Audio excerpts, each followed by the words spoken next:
बिस्मिल्लाहिर्रहमानिर्रहीम। जी नाजरीन, मैं हूं आपका होस्ट गफूर। आप मुझे अपने चैनल गफूर नाउ पे देख सकते हो। नाजरीन, इस वक्त हिंदुस्तान जिस तेजी के साथ पाकिस्तान पर हमले की तैयारियां कर रहा है, यह मंजर गुज़िश्ता 78 सालों में कभी नहीं देखा गया था। अगरचे इस दौरान बड़ी जंगें हुई, बड़ी झड़पें हुई और स्ट्राइक्स भी हुए, लेकिन मौजूदा सूरत हाल बिल्कुल मुख्तलिफ है।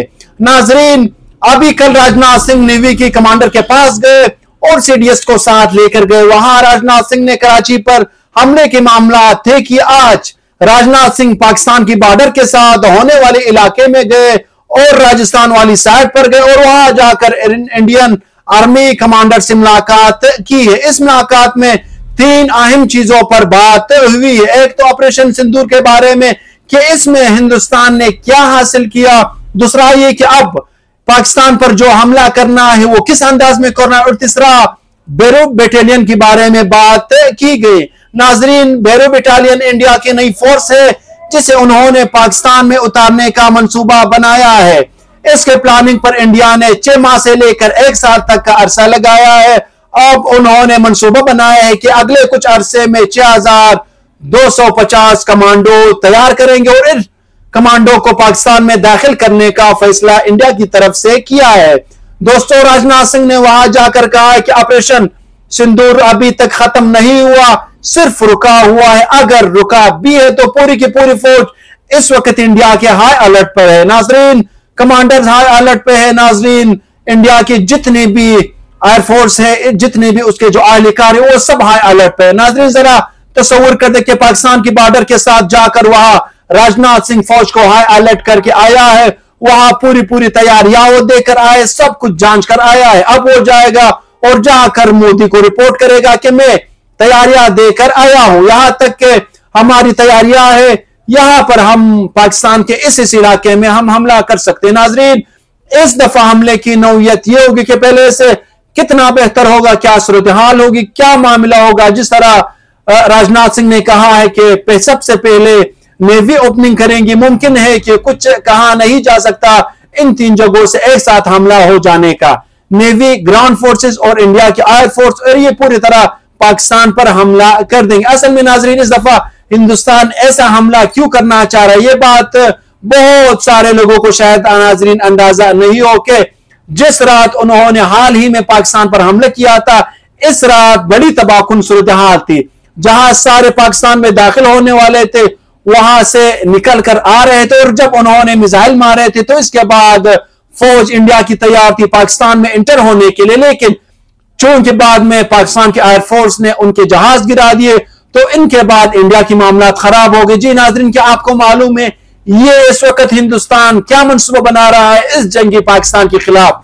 तो नाजरीन, इस जंग में इंडिया इसराइल तर्ज का ऑपरेशन करने की कोशिश कर रहा है। इसराइल ने ईरान पर इतना बड़ा हमला किया था, पूरा का पूरा मुल्क पैरालाइज कर दिया था। उन्होंने एक किस्म का ईएमपी हमला किया था और ईरान की क़यादत मार दी थी। इसके बाद इसके साइंटिस्ट मार दिए और फिर इसके बाद रिजीम चेंज करना था ईरान में। इसराइल का ये जो एक मनसूबाबंदी थी, ये सारे के सारे मामला थे इसराइल के। तो इस वक्त नाज़रीन, हिंदुस्तान इसमें यह चाह रहा कि हम पाकिस्तान पर इतना बड़ा हमला करें कि पाकिस्तान का पूरा सिस्टम जाम कर दे, पैरालाइज कर दे। ये इंडिया की आपकी प्लानिंग है। अब जो सूरत हाल दे के क्या होने वाली है मुस्तकबिल करीब में, नाज़रीन आपको शायद अंदाजा हो या ना हो, इसराइल को हिंदुस्तान से सबसे ज्यादा जंग की जरूरत है। इसराइल हालात को डाइवर्ट करना चाहता है। हुआ यह है कि हाल ही में मुसलमानों के मुकद्दस मुकामात को वार्निंग जारी कर दी गई थी इसराइल की तरफ से। इसराइल ने कहा है कि गज़ा में वो वेस्ट बैंक यानी मगरबी किनारा जो एक इलाका है उसको इसराइल वापस टेक ओवर करने जा रहे हैं। और अब जो इंटरनेशनल मीडिया में रिपोर्ट आई है कि ट्रंप ने नेतन्याहू को गाली दी है इस सारे मामले में, और गाली देकर कहा है कि अगर तुमने ये मंसूबा तोड़ा तो मैं तुमको नहीं छोड़ दूंगा। वैसे तो अमेरिका नाजरीन कभी इसराइल को नहीं छोड़ सकता, लेकिन जो ट्रंप ने मीडिया को कहा है वो आप समझ ले। ट्रंप ने कहा कि मैं अरबों को जुबान दे चुका हूं, अगर अरब मुझसे दूर हो गए या नाराज हो गए तो मैं इसराइल की हिफाजत नहीं कर पाऊंगा, तुम्हारे साथ नहीं दे पाऊंगा। यानी इनडायरेक्ट तौर पर ट्रंप ने यह कहा कि अगर मेरे अड्डे फारिग कर दिए अरब ममालिक ने या मिडल ईस्ट ने या दुनिया में, तो मैं तुम्हारा हिफाजत नहीं कर पाऊंगा। तो बेहतर यह है कि तुम ये हरकत न करो। अब इस वक्त इसराइल को नाजरीन क्या चाहिए? इस वक्त इसराइल को एक बहुत बड़ी जंग चाहिए, बहुत बड़ी जंग चाहिए एशिया के अंदर और खुसूसन मुस्लिम ममालिक के ऊपर, ताकि सारी दुनिया का जहन इधर चला जाए, सारा इस जंग में शामिल हो जाए। नाजरीन ये बात आप जहन में रखें कि इंडिया और पाकिस्तान की जो जंग की जो मामलात है वो बड़े अलग है। ये जंग वो जंग नहीं है जो हमने आज से पहले देखी है। इस जंग का मंजर बिल्कुल मुख्तलिफ है, इस जंग का मामला बिल्कुल मुख्तलिफ है, इस जंग की सूरत हाल बिल्कुल बिल्कुल अलग है। ये आप जहन में रखें, ये लंबी जंग होने वाली है। इंडिया ने इस जंग में मिसाइल अटैक, ड्रोन टेक्नोलॉजी और साइबर हमलों का प्लान बनाया है। इंडिया चाह रहा है कि हम साइबर हमला करें।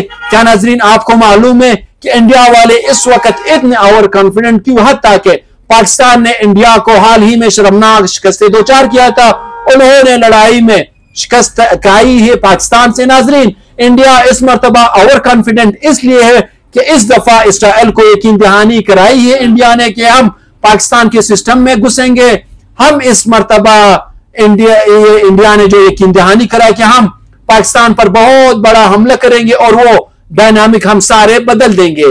देखिए नाजरीन दो चीजें आप ज़हन में रखिए। लोग अक्सर कहते हैं कि ईरान इसराइल के लिए सबसे बड़ा खतरा है, बिल्कुल है, लेकिन इसराइल को मुस्तकबिल में सबसे जो बड़ा खतरा है वो सबसे ज्यादा पाकिस्तान के। क्यों? क्योंकि जब तक इसराइल समझते हैं कि पाकिस्तान की जो साथ न्यूक्लियर ताकत मौजूद, तो इसराइली लॉबी का ख्याल है कि कभी ना कभी इसराइल का वजूद को खतरा हो सकता है पाकिस्तान की न्यूक्लियर ताकत से। आज नहीं तो कल, कभी नहीं तो कभी।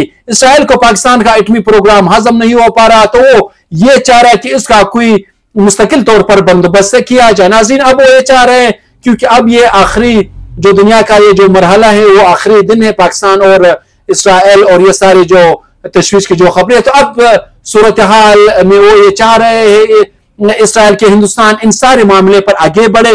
इसराइल ने जितना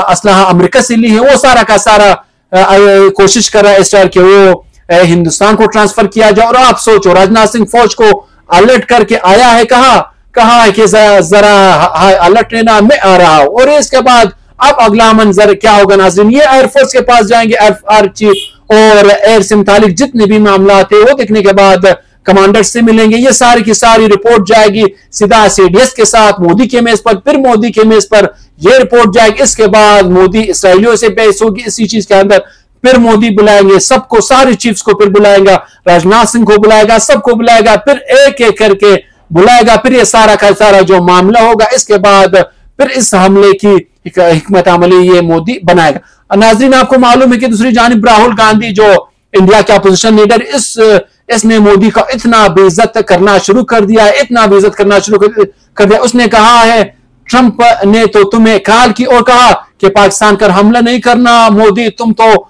सीधा लेट गए हो ट्रंप के हुक्म के सामने। असल में मोदी ने इसको अभी तक फिलहाल कोई जवाब नहीं दिया। मोदी ने हमला करना है, आप गौर से समझे नाजरीन इस बात को, इसने सिर्फ हमला करना है, उसने कोई अभी फिलहाल जवाब नहीं देना है। उसने सारी जो कार्रवाई करनी है हमले की सूरत में इसने करनी। बल्कि मोदी ने यह बात कही है कि मैं अब जब जो मलेशिया की दारुलहुकूमत कुआलालंपुर में जो एक सिमट होना है मैं वहां पर भी नहीं जाऊंगा, ये मोदी का कहना है। यानी यहां तक आप अंदाजा कर ले कि मामला कहां से कहां जाने वाला है। मोदी ने कहा कि मैं इस सिमट में भी नहीं जाना क्योंकि मेरी ट्रंप से मुलाकात ना हो जाए तो लड़ाई तो वो करने के लिए जा रहा है। अब रही बात ने, देखो नाजरीन इस वक्त हिंदुस्तान के लिए सबसे बड़ा मसला वो रशिया से जो वो तेल ले रहे, वो भी जाहिर सी बात है कि ट्रंप ने कहा कि आपने ये तेल रशिया से नहीं लेना है, ताकि शोडोफ्लेक के जरिए वो लेने की पूरी कोशिश करेंगे जो ब्लैक और ग्रे मार्केट में होती है। इन दोनों तरीकों से इंडिया रशिया से तेल लेने की कोशिश करेगा। लेकिन फिर इसके बावजूद हिंदुस्तान इस वक्त ट्रंप को सिखाना चाहता है बहुत बड़ा सबक। नाज़रीन आपको मालूम है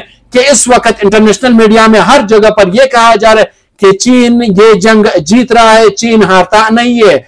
तो चीन जब ये जंग जीत रहा है तो बता है कि बाकी सूरत हाल क्या है। तो हिंदुस्तान ये चाह रहा है कि अमेरिका के बाद ये जो खला है और खाली जगह है कहीं वो खला चीन न भरे। तो हिंदुस्तान अपनी पोजीशन को मुस्तहकम करने के लिए ये सारी चीजें कर रहे। नाजरीन देखो इस बार अगर लेट से हिंदुस्तान और पाकिस्तान की जंग होती है और ये जंग बहुत बड़ी लंबी चली जाती है तो अब ये ज़हन में रखे कि इस वक्त हिंदुस्तान मंसूबा बनाकर बैठा कि जिस तरह रशिया ने अपनी शर्त रखी है कि मुझे यूक्रेन का इलाका लेना है, इंडिया चाह रहा है कि हम पाकिस्तान के सामने शर्त रखे कि हमें पाकिस्तान का ये इलाका लेना है। और रही बात न्यूक्लियर जंग की, तो इंडिया कह रहे कि हम न्यूक्लियर के लिए भी लड़ाई करने को तैयार है। अगर हिंदुस्तान पाकिस्तान पर नाजरीन हमला कर देगा तो पाकिस्तान ने, जाहिर सी बात है कि जवाबी कार्रवाई तो पाकिस्तान ने भी करनी है, हमने भी बहुत बड़ी तबाही करनी है इंडिया का। अगर तुम कराची की तरफ आ रहे हो तो पाकिस्तान का जो एयरफोर्स है वो क्या मुंबई उनसे बचेगा, गुजरात क्या बचेगा, गुजरात की जो ऑयल रिफाइनरिया है क्या वो बचेगी। इस सूरत हाल में इंडिया की जो पब्लिक है वो फिर रोते रह जाएंगे। जो अंबानीज और अडानीज की जो अंपायर का हाल हो जाएगा, जाहिर सी बात है फिर पाकिस्तान ने किसी चीज को भी नहीं देखना है। लेकिन इंडिया इस वक्त नाजरीन चाह रहा है कि ट्रंप के साथ डाउन हो जाए, किस तरह कि एक दफा जंग चिढ़ जाए और सारी दुनिया के अंदर ट्रंप ये जो डंडोरा पीटता रहा है। आप एक चीज सोच, अफगानिस्तान की जंग बंद हुई, ट्रंप ने अभी कोई क्रेडिट ले ही नहीं किया, क्योंकि तालिबान ने कहा कि ट्रंप ने हमसे बातचीत करने की कोशिश की और जंग बंद कराना इससे पहले ही हम लोगों ने बंद करवाए। लेकिन इस सूरत हाल में हिंदुस्तान ये समझता है कि पुरानी बातों को रिप्लेस एक ही सूरत में किया जा सकता है, नई जंग, और ट्रंप के कहने पर कम अज कम जंग बंदी नहीं होगी। तो वो जो ट्रंप ये बात करता है बार बार के तैयारे गिरे पाकिस्तान ने इंडिया का, तो इंडिया वाले कहते हैं कि हम तबाही अभी करेंगे ताकि हम इस मर्तबा पूरी दुनिया को बताएं कि हमने क्या किया है। और इस दफा इनका जो मीडिया पर जो प्रोपेगेंडा है वो बहुत खूब होगा। उन्होंने इस मर्तबा इंटरनेशनल सतह पर भी बहुत बड़ा मंसूबा बना के रखा हुआ है। तो इस दफा जब ट्रंप जंगबंदी नहीं करवा सकेगा तो ये कहेंगे कि हाँ अब क्या करना है, ट्रंप ने कहा है ट्रंप की जंगबंदी। तो वो ये कह रहा था मैंने करा फला कराया जो टेरिफ की सूरत हाल इस पर, तो इंडिया ने नाजरीन ट्रंप से तो जंगबंदी नहीं करवाई। तो कुल मिलाकर अगर हम देखेंगे तो आपको एक ही मामला नजर आएगा और वो है लड़ाई का। और ये बिल्कुल वही सूरत हाल होने जा रही नाजरीन कि हम एक ही बहुत बड़ी जंग की तरफ हम लोग जा रहे हैं। और इस जंग में उनकी फौजें, इंडिया की जो फौजें इतनी ज्यादा हाई अलर्ट है कि ऑपरेशन सिंदूर में भी इंडियन की जो फोर्सेस थी वो इतनी हाई अलर्ट नहीं थे। इस मर्तबा जंग लंबी, तवील, खतरनाक और डीप इनसाइड तक मनसूबाबंदी कर रहे हैं। पाकिस्तान कितना जवाबी कार्रवाई करेगा वो आप सबको मालूम है, लेकिन एक बात है कि हिंदुस्तान इस जंग को बहुत बड़ा लंबा खींचना चाहता है और वो समझता है कि लंबी जंग होगी तो हमें फायदा होगा। तो नाजरीन ये था आज का हमारा टॉपिक। नेक्स्ट टॉपिक तक मुझे दीजिए इजाजत। अल्लाह हाफिज।